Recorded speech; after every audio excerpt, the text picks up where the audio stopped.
What's up? It's Mike, and I got some great news! You're gonna die. But they did say I had enough time to talk about Mario and Luigi Superstar Saga before I croak, and thank God, I've always wanted my last words to be Luigi's a bitch.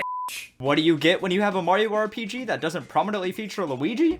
Me that doesn't care. Before the year 2003, Nintendo had dropped two mainline RPGs, those being Super Mario RPG and Paper Mario. What did they have in common? No colorblind developers. They eventually realized the absolutely huge gap in the market for a Mario RPG on the Game Boy Advance where you can play as Luigi. It's a very broad market. Nintendo then got a team of small ex-Square Enix developers called Alpha Dream to get her done after seeing one of their previous games called Tomato Adventure. Many have never heard of this game before, seeing as it never left Japan. Well, obviously, it's because the rest of the world can't f***ing stand tomatoes. Tomato Adventure itself isn't too much to write home about, but watching some gameplay for it, even for a little bit, shows some clear similarities to the topic of today, Mario and Luigi Superstar Saga. Mario and Luigi Superstar Saga was one of the first Game Boy Advance games I ever played. And it's gotta be my third #1 favorite Game Boy Advance game. Mario and Luigi Superstar Saga, and honestly the Mario and Luigi series in general, isn't talked about nearly as much as they should be. I've only heard 3 people ever talk about the Mario and Luigi series, those being me, myself, and I. I have a lot of voices in here. I have come to remedy this, at least for the first game, and for a kickoff point to a Mario spin-off franchise, it was quite the punt. And I mean that in the best possible way. Superstar Saga nails exactly what it sets out to do, which is be a funny, fast-paced, creative, and short RPG with more bullying Luigi than you could ever ask for. He got a whole year to himself, don't feel bad for him. I would even go so far as to say that Mario and Luigi Superstar Saga acts as the perfect gateway drug into the world of role-playing games, with similar mechanics and tropes to its brethren while simplifying them and adding its own Mario flair. Final Fantasy just always turned me off, due to its distinct lack of Luigi. Let's start with what every Mario game is known for, the story. I've never bothered to mention the story in any of the prior Mario GBA games I've talked about because unless you really needed to hear me say 2 words, you wouldn't care. For this game, however, it would take at least 5 words. RPGs are known for their stories. They can be complex, massive in scale, genuinely amazing pieces of storytelling, which is everything Mario isn't known for. Well, not to say that the stories of prior Mario RPGs were awful or anything, they just didn't really match up to something like a Final Fantasy story. That still hasn't changed here at all, but Mario & Luigi Superstar Saga is actually still impressive due to the tight balancing act it manages. It has a fun, more out there story than your typical Mario game, but it also manages to keep it simple and the dialogue short, so even someone new to the RPG genre can enjoy it. Now this is the exact moment where Mario Tennis failed. The game starts with a shot of the castle and the arrival of an ambassador from the Bean Kingdom to give Peach the gift of beans or something. Turns out Cackletta and Fawful weren't there to spread the news that baked beans are just okay, and instead yoinked Princess Peach's voice and replaced it with literal bombs. Who needs expletives when you have explosives? Mario and, eventually Luigi, team up with Bowser to go to the Bean Kingdom, but after they get shot down, they get separated, and it's all up to Mario and Luigi to get Peach's voice back. After literally jumping the border, they finally get to the Bean Kingdom, and then run around to do a bunch of tutorials that fortunately aren't too annoying. Eventually they run back into Cackletta and literally beat the soul out of her body, which eventually gets put into Bowser's body, creating Bowsetta.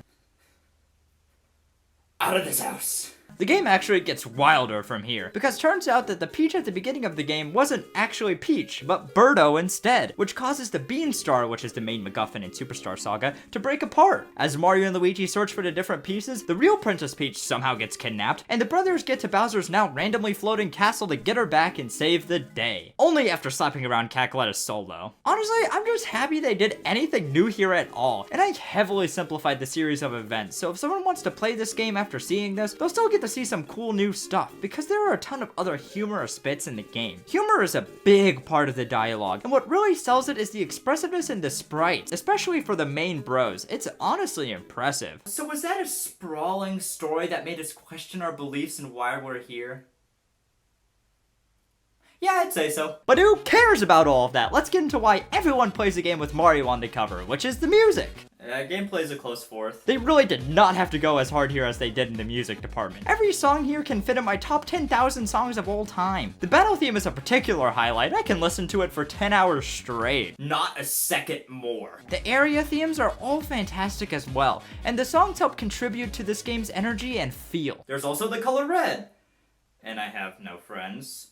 So I guess we can talk about gameplay now. This gameplay is sex. It has to be. Usually when I hear the word turn-based, I also hear my body shutting down. I'm just not a big fan. Waiting to do something in general isn't fun to me, let alone when I'm playing a video game where the entire point is having fun. The easiest way I can describe why I like the gameplay in Superstar Saga is that it's always your turn. Trust me, it's also a fun mindset for when you're driving. Even when it's the quote-unquote enemy's turn to attack, not only can you dodge or block it, you also get a small window for counterattacking. So no matter what's happening in the battle, you're always engaged. Who needs marriage anyways? Timing is at the core of this battle system. You need to time your abilities to attack, attack, and attack. It's a mechanic that no matter how many battles I went through, it just never got old to me, which is good considering it's an RPG. Learning the correct timings with every regular attack and bros move is ridiculously satisfying. And every time I see that beautiful combination of 5 letters, I want to pump my fist in the air. The air fought back. There's a great variety of attacks to choose from as well, thanks to the several bros attacks that you learn over the course of the game that can get even crazier with advanced techniques, but this also transitions to one of my very few criticisms with the game, that being the difficulty. You can make this game really easy and short, or really hard and long, which doesn't sound too bad until you realize you can almost completely cheese the entire game if you just max the power stat in both bros. Every time you level up from gaining enough XP, you can choose a particular stat to give a little extra to. Okay, now it's just blatant.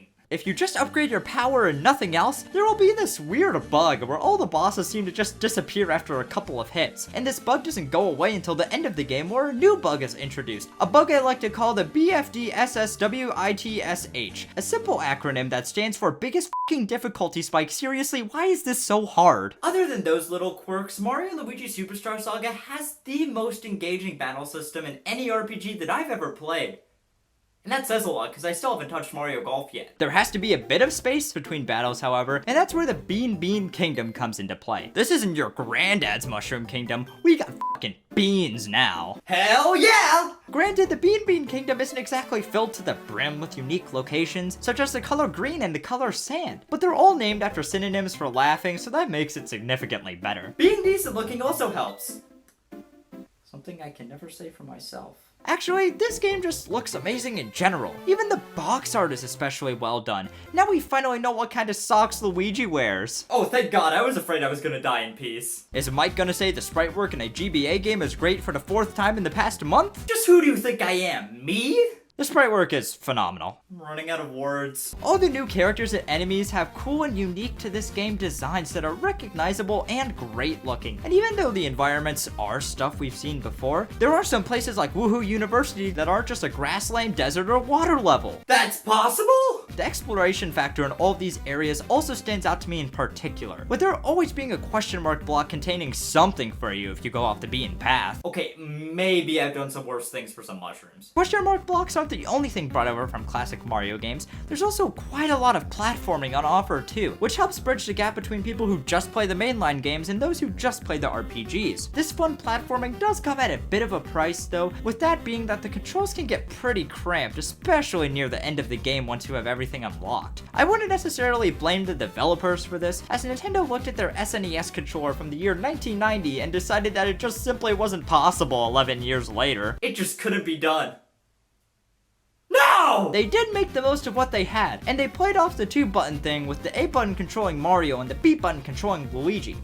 Until they don't. Some sections of the game even have Mario and Luigi completely separate from each other to solve certain puzzles, which actually works quite well, but I gotta warn my OCD fellows out there that sometimes you might have to take a battle with only one bro, and that one bro will level up faster than the other for the rest of the game. I'm seriously digging for complaints here. I have to try really hard because this game is just incredible. Mario & Luigi Superstar Saga has the developer's passion oozing out of every pore. There's just so much energy and humor that's pushed along by a fast-paced and engaging battle system, absolutely bopping music, wacky and fun new characters and designs, and all of that just comes in a package that makes it one of the most quintessential Game Boy Advance experiences. But what if I'm allergic to Nintendo handheld game systems that were released in the second year of the 21st century? Then you should check it out on the 3DS, because surely you're not allergic to both. Mario & Luigi Superstar Saga plus Bowser's Minions scared every math user using the 3DS in the year 2017, and it's pretty solid. It does run completely in 2D though. Then what's the